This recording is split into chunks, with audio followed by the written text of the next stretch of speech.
जय दोस्तों, कल का मैच पंजाब और गुजरात के बीच में और पंजाब के लिए बड़ा फिट बैठता है। अनहोनी को होनी कर दे, होनी को अनहोनी। ये इसलिए बोल रहे हैं क्योंकि आसान मैच को डिफिकल्ट बनाना इनका काम है और डिफिकल्ट को और ज्यादा डिफिकल्ट कर देते हैं ये लोग। ये क्या बात करते हैं यार। और कल के मैच में भी पंजाब ने यही किया, जहां वो लग रहा था कि एक तरफा वो मैच जीत सकते हैं, लेकिन एंड तक आते आते वो मैच फंसा 18वें ओवर तक। हालांकि 19वां ओवर जो था वो मैच की कहानी को अलग मोड़ पर ले गया, लेकिन उससे पहले वो मैच पूरा फंसा हुआ था और ये कोई चांस था ही नहीं। जीटी के लिए कोई चांस नहीं था, लेकिन इन्होंने क्रिएट करके दिया। अपने विकेट्स कंटिन्यू गिराते रहे और सामने वाली टीम को मौका देते रहे। उसके अलावा आज का जो मैच है, आज का मैच खेला जाएगा लखनऊ और दिल्ली के बीच में, और इन दोनों में कौन सी टीम तगड़ी होने वाली है और किसका पलड़ा ज्यादा भारी है उस पर आएंगे। उससे पहले स्टार्ट करते हैं कल के मैच को लेकर। कल पंजाब पहले टॉस जीतती है। टॉस जीतने के बाद गुजरात को बैटिंग के लिए बुलाया जाता है और गुजरात पहले बैटिंग करते हुए 162 रन बनाती है। 162 रन 6 विकेट के नुकसान पे ये भी नहीं बनते, क्योंकि कैप्टेंसी अगर आप अय्यर की देखें, अय्यर की कैप्टेंसी टॉप की थी। बॉलर्स को जबरदस्त तरीके से उन्होंने यूज किया और सारी चीजें अच्छी चल रही थी। जहां स्टार्टिंग अच्छी मिली थी इन्हें, पहला विकेट इनका 37 रन पे गिरता है और पावर प्ले में सिर्फ एक विकेट डाउन था। 6 ओवर में करीब 54 बनाकर ठीक ठाक पोजीशन में थी जीटी। लेकिन उसके बाद इनके पंजाब के बॉलरों का कमबैक होता है। चहल आते हैं और चहल अपने पहले ओवर में ही गिल को आउट करते हैं। उसके बाद अगले ओवर में आके बटलर को आउट कर देते हैं। और अगर इनकी आप डिपेंडेंसी देखें, गुजरात की जो सबसे ज्यादा डिपेंडेंसी है वो टॉप 3 में है। मतलब टॉप 3 अगर रन बना जाते हैं तो टीम के रन बन जाते हैं, वरना तो बड़ा मुश्किल होता है इनका आगे चलना। मतलब 4, 5, 6, 7, 8 तो पता नहीं वो किस लिए रखे हुए हैं, उनसे कोई उम्मीद ही नहीं की जाती है।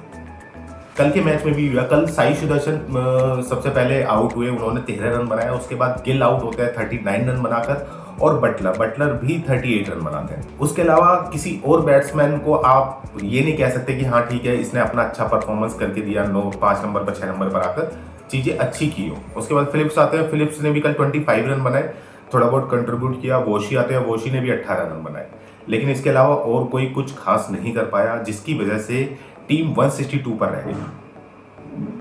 चहल की बॉलिंग जबरदस्त थी। अपने स्पेल में उन्होंने 4 ओवर पे 28 रन देके 2 विकेट लिए। हाईएस्ट विकेट टेकर है आईपीएल में चहल ने अपने पूरे आईपीएल कैरियर में अगर आप देखेंगे 223-225 विकेट करीब ली है, जो कि हाईएस्ट है आईपीएल का। और सेकंड पोजीशन पर आते हैं भुवी ने 199 विकेट लिए है। तो काफी गैप है इन दोनों के बीच में। तो चहल का कल बॉलिंग परफॉर्मेंस उसी तरीके से रहा। कल 4 ओवर में 28 रन देके 2 विकेट लिए। उसके अलावा मार्को यानसन ने भी कल अच्छी बॉलिंग की। विकेट ज्यादा नहीं मिले, लेकिन काफी इफेक्टिव रहे उनके ओवर। 4 ओवर में से 20 रन खर्च करे उन्होंने और 1 विकेट लिया। तो पहले बैटिंग करते हुए गुजरात 162 पर रुकती है 6 विकेट के नुकसान पे। 163 का टारगेट दिया जाता है और इसमें कहीं ना कहीं अर्शदीप का हम कह सकते हैं काफी अच्छा रोल था गुजरात के लिए। अगर आपको वर्ल्ड कप का सीन याद हो, जिसमें अर्शदीप एक रील बनाते हैं, रील बनाते हुए अभिषेक से पूछते हैं कि how many keeper we required. तो अभिषेक कहते हैं कि भाई तुम्हारे लिए हमें 2 कीपर की जरूरत पड़ती है, एक बॉलिंग के लिए और एक वाइड बॉल के लिए,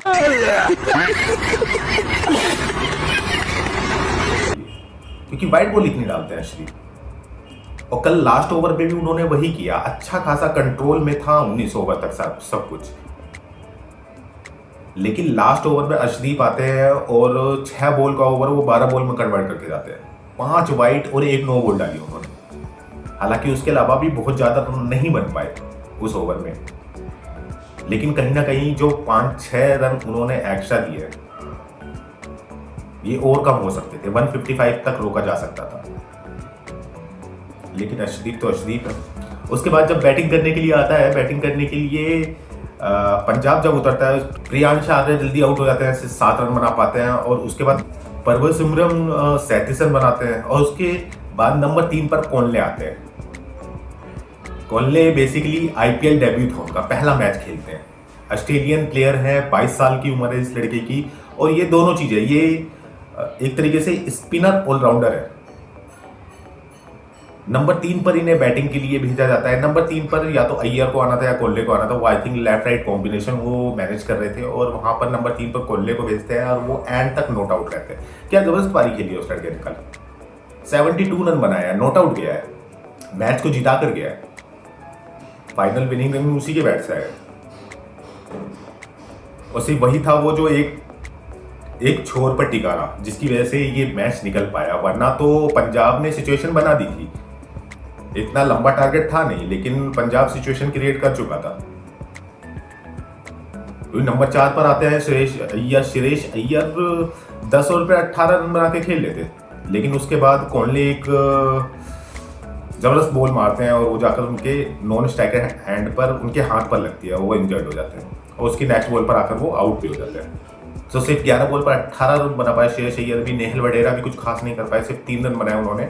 उसके अलावा और शशांक 4 रन बनाते हैं, स्टोनिस 0 पे आउट होते हैं, मार्को यानसन भी सिर्फ 9 रन बना पाते हैं। लास्ट में सिर्फ बटलर थे जो कि थोड़ा सा फाइट करते हुए नजर आए, जिन्होंने 11 रन बनाए और 19वें ओवर में जबरदस्त जो उनका एक 6 था। 18 ओवर तक मैच फंसा पड़ा था। 18 ओवर तक चीजें कहीं ना कहीं जीटी के फेवर में थी, क्योंकि जीटी की तरफ से कुछ बॉलिंग अच्छी हुई। कुछ बॉलिंग ही बोलेंगे क्योंकि मुझे कैप्टनसी का थोड़ा सा गिल की तरफ से नेगेटिव लगा। कैप्टनसी किस तरीके की हो रही है उनकी तरफ से। रबाड़ा का कल दिन अच्छा नहीं था, 3 ओवर में 34 रन खाए उन्होंने, 1 विकेट मिला सिर्फ उन्हें। उसके अलावा प्रसिद्ध कृष्णा का कल दिन बहुत अच्छा था। 3 ओवर तक स्टार्टिंग उन्होंने जबरदस्त की, इंपैक्ट प्लेयर के तौर पे आते हैं टीम में और पहली बॉल पर ही विकेट निकालते हैं। अपने 3 ओवर में 15 रन खर्च करके 3 विकेट लिए थे उन्होंने। उसके बाद 19वां ओवर उन्हें दिया जाता है। लास्ट के 2 ओवर में 16 रन की जरूरत थी, तो मैच फंसा पड़ा था। लेकिन 19वें ओवर की पहली बॉल पर ही जो प्रसिद्ध कृष्णा डालते हैं बटलेट को, बटलेट पहली बॉल पर छक्का लगाकर ऑलमोस्ट मैच को अपने फेवर में डाल देते हैं। मतलब 3 ओवर में 15 रन खर्च करने के बाद 3 विकेट लिए थे और जबरदस्त बॉलिंग लग रही थी उनकी। लेकिन उसके बाद 19वां ओवर उनका इतना बुरा गया, उस ओवर में उन्होंने 14 रन खाए। 16 रन की जरूरत थी 2 ओवर में और 14 रन वो 19वें ओवर में ही खा जाते हैं। तो 4 ओवर में 29 रन देके 3 विकेट लिए प्रसिद्ध कृष्णा ने। अगर वो लास्ट ओवर शायद अच्छा गया होता तो शायद मैच का रुख कहीं और हो सकता था, लेकिन वही है, कैप्टनसी एवरेज रही। उसके बाद 20वें ओवर की पहली बॉल पर कॉनले चौका मारकर मैच को खत्म कर देता है। सिर्फ 2 रन चाहिए थे। आपके पास मोहम्मद सिराज थे, मुझे समझ नहीं आया कि मोहम्मद सिराज के सिर्फ 2 ओवर क्यों कराए गए। 2 ओवर किस लिए बचा के रखे थे और जिनका यूज ही नहीं किया गया। प्रसिद्ध कृष्णा ठीक है, बहुत अच्छा कर रहे थे, उनके 4 ओवर पूरे कराए गए और अशोक जो कि कल उन्होंने भी अपना डेब्यू किया और उनकी बॉलिंग को कहीं ना कहीं फ्रंट पर रखा गया, जिसकी वजह से आप सिराज के ओवर पूरे नहीं कराए। अशोक ने भी 3 ओवर में 31 रन देके 1 विकेट लिया। सिराज ने 2 ओवर में सिर्फ 15 रन खर्च करे थे, तो उनको ओवर देना बनता था।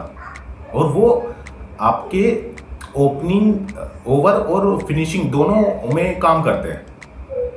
आप स्टार्टिंग के ओवर भी उन्हें देते हैं और एंड में भी 18, 19 व 20वें ओवर में उनसे बॉलिंग कराते हैं, लेकिन पता नहीं क्यों उनका यूज ही नहीं किया गया।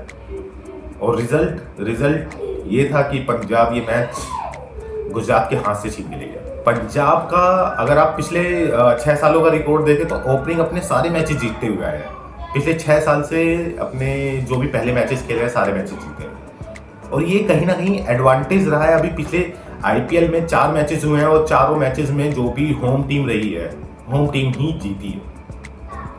मैच पंजाब में खेला जा रहा था, पंजाब कल टीम जीतती है। तो ये एक बड़ा साइकोलॉजिकल एडवांटेज है होम टीम का इस वक्त, कि जो भी होम पर खेल रहा है वो जीत रहा है। कोहली की अगर बात करें तो ये इरफान पठान ने भी कहा था और मैं भी कहीं ना कहीं उनकी इस बात से इत्तेफाक रखता हूं कि केकेआर ने कैमरन ग्रीन को खिलाया, 23 करोड़ में उस बंदे को खरीदा। किस लिए? क्योंकि एक बेहतर ऑलराउंडर चाहिए था उन्हें, जो बॉलिंग भी कर सके और बैटिंग भी अच्छी कर सके, लेकिन उनकी बॉलिंग नहीं कराई गई और रहाणे ने सारा जिम्मा जो डाल दिया वो ऑस्ट्रेलियन क्रिकेट पे डाल दिया। ऑस्ट्रेलियन क्रिकेट कहता है कि हमने सामने से बताया था कि 1 महीने के लिए हम उन पर इतना वर्कलोड नहीं डाल सकते कैमरन ग्रीन पर, और 1 महीने तक वो बॉलिंग नहीं करेंगे। बातें थोड़ी इधर उधर है, समझ में नहीं आई। सेम चीज कल इस मैच में भी, कॉनले बेसिकली स्पिनर ऑलराउंडर है। बैटिंग जबरदस्त की उन्होंने, मैच को एक तरफा लेके गए, लेकिन उससे पहले जब उनसे बॉलिंग करानी चाहिए थी उनसे बॉलिंग नहीं कराई गई। क्या उनके साथ भी सेम चीज थी, वर्कलोड नहीं डालना चाह रहे ऑस्ट्रेलियन अपने प्लेयर्स के ऊपर, जिस वजह से वो आईपीएल में बॉलिंग करते हुए नजर नहीं आ रहे हैं? तो इतना महंगा खरीदा क्यों जा रहा है फिर उन्हें? एटलीस्ट जो आपका काम है वो आप अपना काम तो पूरा करेंगे। आप ठीक है 4 ओवर नहीं करेंगे, आप 2 ओवर 3 ओवर तो करेंगे, जितना टीम को रिक्वायर्ड है उतना तो करेंगे, लेकिन वो चीज भी कल नहीं नजर आई। और कल इसी के साथ श्रेयस अय्यर पर फाइन भी लगाया 12 लाख रुपए का, स्लो ओवर रेट की वजह से। ओवर थोड़े धीमे कराए गए जिसकी वजह से 12 लाख का फाइन लगता है श्रेयस अय्यर के ऊपर। तो कल के मैच के हीरो रहे कोहली, और Kohli player of the match रहे, और पंजाब अपना पहला मैच जीत कर अभी फ्रंट पर है। आज का जो मैच है, आज का मैच लखनऊ और दिल्ली के बीच में है, और ये बड़ा इंटरेस्टिंग मैच है क्योंकि अगर आप इनके प्लेयर्स देखें, केएल राहुल पहले लखनऊ की कैप्टनसी करते थे, अभी वो दिल्ली में, और ऋषभ पंत जो इस वक्त लखनऊ के कैप्टन है वो पहले दिल्ली के लिए खेलते थे। तो जिसने भी मैच रखा है, पहला मैच ये बड़ा सोच समझ कर रखा है, बड़ा एक रेयर कॉम्बिनेशन होने वाला है ये। और अगर आप इनकी प्लेइंग 11 की बात करें तो प्लेइंग 11 में मुझे लगता है कि दिल्ली की तरफ से जो ओपनिंग करते हुए नजर आएंगे केएल राहुल के साथ, वो निशंका होंगे। नंबर 3 पर आप नीतीश राणा को देख सकते हैं, नंबर 4 पर आपको टी स्टक्स, नंबर 5 पर अक्षर पटेल, नंबर 6 पर डेविड मिलर, नंबर 7 पर आशुतोष, नंबर 8 पर विपराज, नंबर 9 पर कुलदीप यादव, और नंबर 10 लोंगी एंगड़ी, नंबर 11 चमीरा। और इम्पैक्ट प्लेयर के तौर पे आप देख सकते हैं या तो नबी आपको खेलते नजर आएंगे या नटराजन। मुझे लगता है कि नटराजन होने वाले हैं जो इम्पैक्ट प्लेयर होंगे। सेम प्रॉब्लम इनके साथ है, इनके पास भी अभी मिचेल स्टार्क लेवल नहीं है, तो बॉलिंग का जो मेन लोड रहेगा वो लोंगी एंगड़ी, चमीरा और कुलदीप के ऊपर रहेगा। और ये टीम, मतलब ये प्लेइंग 11 मुझे लगता है कि कहीं ना कहीं बेहतर है। उसके अलावा अगर आप लखनऊ की बात करते हैं, लखनऊ की अगर प्लेइंग 11 देखें, मुझे लगता है कि यहाँ पर आपको मार्करम और मिचेल मार्श ओपनिंग करते हुए नजर आएंगे, जो कि पिछले सीजन भी करते नजर आए थे। पेयर जबरदस्त है, ये स्टार्टिंग अच्छी देता है। उसके बाद नंबर 3 पर आप पंत को खेलते हुए देखेंगे, नंबर 4 पर बेटेज होंगे, और नंबर 5 पर पूरन, नंबर 6 पर बदौनी, नंबर 7 पर अब्दुल समद, नंबर 8 पर शहबाज अहमद, और नंबर 9 पर शमी, 10 पर दिग्वेश राठी, बिकॉज आपके पास हसरंगा अवेलेबल नहीं है तो दिग्वेश राठी के साथ आपको जाना पड़ेगा, और नंबर 11 पर आपको आवेश खान खेलते हुए नजर आएंगे। इम्पैक्ट प्लेयर मुझे लगता है कि यहाँ पर मयंक यादव होने वाले हैं। और ये प्लेइंग 11 अगर आप कंपेयर करते हैं दिल्ली से, तो मैन टू मैन मार्किंग में मुझे लगता है कि दिल्ली कहीं ना कहीं थोड़ा सा आगे है, और दिल्ली के पास एडवांटेज भी है कि होम पर ही मैच खेला जा रहा है, और पिछले जो भी 4 मैचेस खेले गए हैं वो सारी की सारी होम टीम जीती है। और प्लेयर्स वाइज भी देखें तो दिल्ली थोड़ा सा स्ट्रॉन्ग नजर आता है मुझे, तो मुझे लगता है कि आज का मैच दिल्ली जीतेगी। आपको क्या लगता है, आप बताइएगा।